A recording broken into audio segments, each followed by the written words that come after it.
येशू ख्रिस्ताच्या नावाला पुन्हा एकदा या सकाळी धन्यवाद. या आपण आजच्या वचनानं देवाचं गौरव करूया.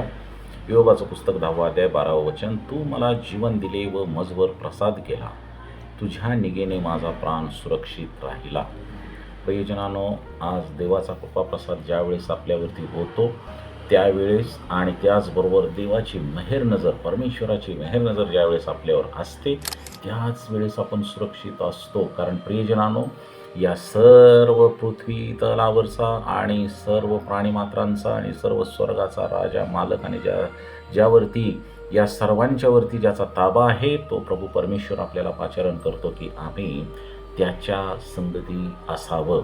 आणि ज्यावेळेस आम्ही त्याची प्रार्थना करतो, आम्ही परमेश्वराची प्रार्थना करतो आणि परमेश्वर आपल्यावर कृपाप्रसाद करतो आणि परमेश्वर आमच्यावरती निगा ठेवतो किंवा नजर ठेवतो, जी नजर आपलं जीवनभर अस्तित्व टिकून ठेवते, सुरक्षित ठेवते. आणि त्या नजरेद्वारे आपण अनेक गोष्टींना, जवळजवळ जीवनातल्या सर्व गोष्टींना देवाच्या सामर्थ्यानं आणि आशीर्वादानं यशस्वीरित्या पार पाडण्यामध्ये आपण आपला पुढाकार असतो. आणि म्हणून प्रियजनांनो, देवाची नजर आपल्यावर येण्यासाठी आजच्या दिवशी आपण सर्वजण प्रयत्न करूया. देव बाप तुम्हाला आशीर्वादित करो. धन्यवाद. आजच्या तुम्हाला हार्दिक शुभेच्छा.